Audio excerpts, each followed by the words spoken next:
भगवती जगदम्बा महामाया को मेरा कोटि कोटि सादर नमन है। उनके सभी भक्तों को मैं प्रणाम करता हूँ। तो देवी भागवत पुराण में हम पढ़ रहे थे कि सभी पांडव अब माता कुंती से मिलने के लिए वन में गए, जबकि 6 वर्ष बीत चुके थे उनको वन में गए हुए। धृतराष्ट्र, विदुर, संजय सब वहीं रहते थे और वो तपस्या करते थे।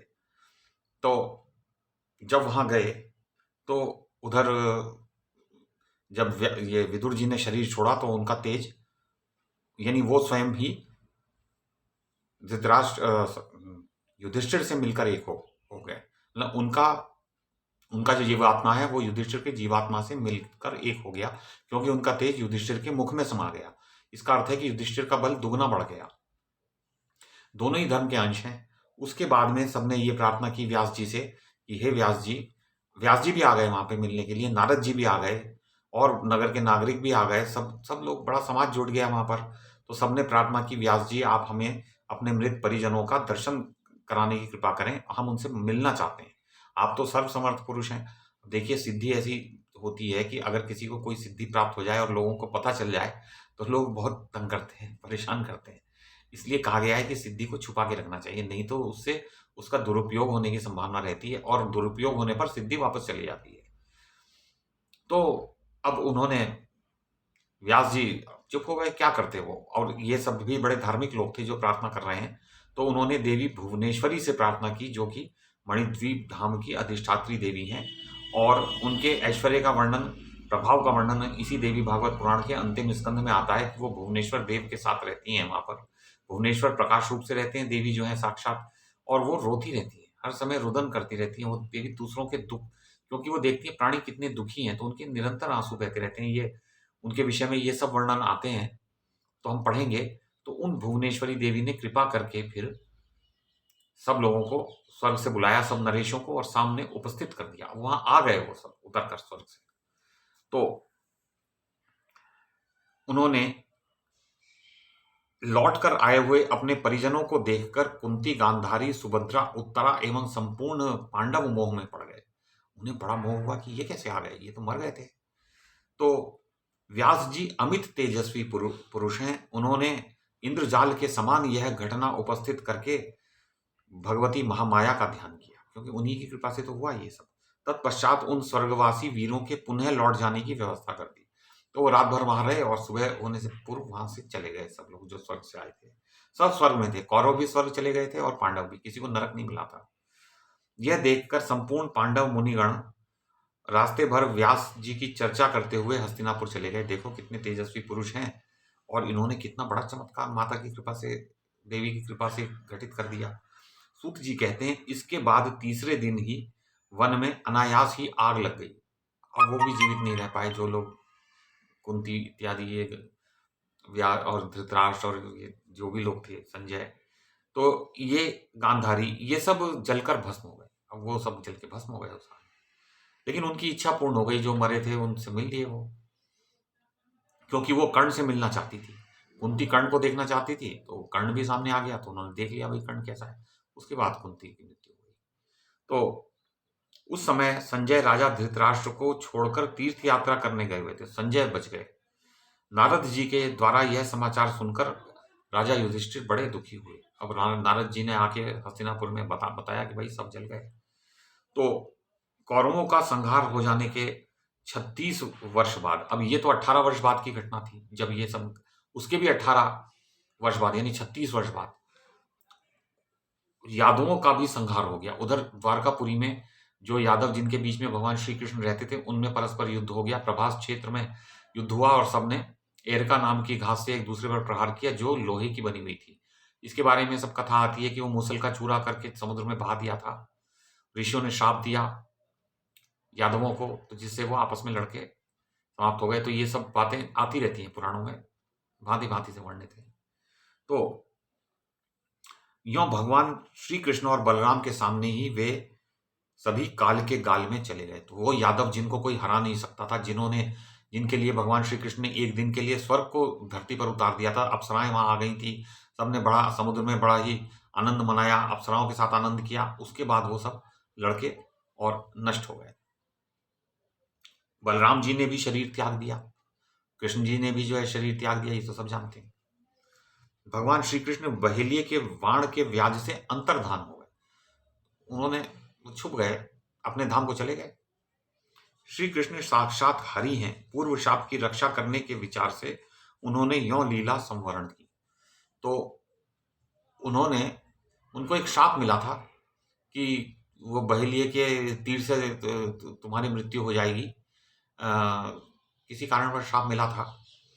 तो श्री कृष्ण के भगवान के अंतर्धान होने की अप्रिय बात सुनकर वसुदेव जी, अब जो उनके पिता थे वसुदेव जी, वसुदेव देवकी, वसुदेव जी ने भगवती भुवनेश्वरी को का ध्यान किया और प्राणेंद्रियों को पवित्र करके वे सदा के लिए शांत हो गए। तो उनके प्राण निकल गए, उनसे यह सहा नहीं गया कि मेरा पुत्र श्री कृष्ण चला गया, मेरा पुत्र बलराम, दोनों उनके ही पुत्र थे। बलराम पहले देवकी के गर्भ में रहे, फिर वहां से गर्भपात हुआ और तब वो रोहिणी के गर्भ में आए थे, ये तो सब जानते हैं। तो वहां महान दुखी होकर अर्जुन प्रभास क्षेत्र गए। अब वो गए वहां पर द्वारका में, अर्जुन की मैं सब उनकी रानियों को ले आता हूँ। 8 पटरानियां तो उनके साथ सती हो गई थी भगवान श्री कृष्ण के साथ, और जो बची हुई 16,100 रानियां थी उनको लाने के लिए वो अर्जुन गए और उन्हें लेके चले। लेकिन उनकी शक्ति श्री कृष्ण जी के कारण ही थी, उनकी सन्निधि से वो शक्तिशाली थे। जब वो चले गए तो ये बिल्कुल निर्बल हो गए, क्योंकि इनकी आयु भी 100 वर्ष की हो चुकी थी, अर्जुन की भी। अब 100 वर्ष का व्यक्ति कहाँ बलशाली हो सकता है ना? यूं तो हो सकता है, लेकिन वो उनका बल एकदम क्षीण हो गया जब कृष्ण जी ने इस भूतल को छोड़ा। तो वहां पर जितने मृत व्यक्ति थे उन सबका अर्जुन ने यथायोग्य दाह संस्कार किया। तदनंतर समुद्र ने भगवान श्री कृष्ण की उस पुरी को डुबो दिया। अर्जुन सब लोगों को लेकर वहां से चल चुके थे। मार्ग में चोरों और अहीरों ने उनके सारे वैभव छीन लिए, जितना सोना चांदी हीरा मोती, और यहां तक कि श्री कृष्ण की रानियों को उठा के ले गए। अहीर दूधिये जो होते हैं, जो दूध वाले होते हैं अहीर, ये लोग थे वहां पर। उस समय उन्होंने उनकी रानियों का अपहरण करके ले गए। देखिए कितनी गंदी बात की उन्होंने, और ये बहुत बड़ी बुरी घटना घटी। लेकिन इसके पीछे फिर एक कारण ये था कि वो जो रानियां थी 16,000, वो 16,000 वो अप्सराएं थी जो कि नर और नारायण, जो धर्म देवता हैं, भगवान धर्म नामक जो देवता हैं, उनके पुत्र नर और नारायण जब ये गंधमादन पर्वत पर तपस्या कर रहे थे, तो ये अप्सराएं इनको इंद्र ने उनकी तपस्या में विघ्न डालने के लिए भेजा। वे विघ्न नहीं डाल पाई। तब नारायण जो थे उनमें से, उन्होंने अपनी जंघा पे हाथ मार के उर्वशी नाम की अप्सरा को उत्पन्न किया। अब उर्वशी की कथा आती है कि पूर्व जन्म में एक कुतिया थी वो, जिसकी योनि में कीड़े पड़े हुए थे। वो बाद में अप्सराओं में सबसे सुंदर हो गई। तो उन्होंने कहा देखो इस उर्वशी को, उसके सामने सब फीकी पड़ गई। उसकी सुंदरता तो बेतौल सुंदर था, और अद्वितीय वो सुंदरी मेनका इत्यादि ये सब मुख्य जो अप्सराएं हैं, परम सुंदरियां हैं। तो उन्होंने इंद्र को भेंट में दे दी कि जाओ, इंद्र के दरबार के लिए मैं दे रहा हूँ। तो उन्होंने, वो पैरों में गिर गई। तो उन अप्सराओं ने कहा कि हे नर और नारायण ऋषि, आप हमें अपनी पत्नी बनाना स्वीकार करें। अब देखिए कितना बड़ा विघ्न आ गया। उन्होंने कहा जब मैं कृष्ण अवतार लूंगा तब मैं तुमसे विवाह करूंगा। तो और रामचंद्र जी के सामने भी आई थी ये 16,000, जिनको कि वहां पर किसी ने, राक्षस ने कैद किया था। इनको तो नरकासुर ने कैद किया था जब भगवान श्री कृष्ण ने छुड़ाया। तो और उधर रामचंद्र जी ने भी छुड़ाया था 16,000 को। और तो यही भगवान राम जो है वो कृष्ण बन के पैदा हुए। तो ये बार बार उनके सामने आती रही है। रामचंद्र जी के सामने भी आई है 16,000, और फिर कृष्ण जी के सामने जो अप्सराएं हैं ये आई। और अब इनका अपहरण इसलिए हो गया क्योंकि इन्होंने जबरदस्ती विवाह किया। उन्होंने अपहरण किया भगवान का, नारायण का, तो उनका अपहरण हो गया। देखिए कर्मों की गति बड़ी विचित्र है। इसके बाद इंद्रप्रस्थपुरी में पहुंचकर अर्जुन ने अनिरुद्ध कुमार वज्रनाभ को वहां का राजा बनाया। अब जो भगवान श्री कृष्ण के पुत्र हैं प्रद्युम्न, और प्रद्युम्न के पुत्र अनिरुद्ध, जिन्होंने उषा से विवाह किया, बाणासुर की पुत्री जो थी, बड़ी प्रसिद्ध कथा है ये, तो कई जगह आती है। और उनको, और उन अनिरुद्ध के जो पुत्र हुए वज्रनाभ, उसको वहां का राजा बनाया। व्यास जी के सामने अपनी वेदना प्रकट की कि हे व्यास जी देखो क्या हो गया, मेरा तो सब कुछ लूट गया, रानियां चली गई जिनको मैं लाने गया था, गांडीव धनुष ही उनसे नहीं खींचा, डोरी नहीं चढ़ा पाए, तो लड़ते कैसे, और अहीरों ने लाठियों से उन्हें पराजित कर दिया। तो व्यास जी बोले भाई काल की गति बड़ी विचित्र है। अर्जुन को आश्वासन दिया, महामते जब भगवान फिर धरातल पर पधारेंगे तब तुम भी साथ में आ जाओगे। तो भगवान पधारेंगे फिर से, फिर तुम साथ में आओगे। उस समय तुम्हारा प्रचंड तेज पुनः प्रदीप्त हो उठेगा। तो तुम फिर से ते, तेजस्वी हो जाओगे जब भगवान के साथ तुम आओगे। अब ये कब की बात की है ये हमें नहीं ज्ञात है। व्यास जी के ये सुहावने वचन सुनकर अर्जुन हस्तिनापुर चले गए।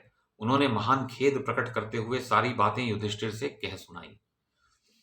भगवान श्री कृष्ण का अंतर्धान और यादवों का संहार सुनकर महाराज युधिष्ठिर हिमालय जाने का विचार करने लगे। अब 36 वर्ष बाद तो ये कथा आती है कि सब पांचों पांडव द्रौपदी को लेके चले और एक एक करके मरने लगे।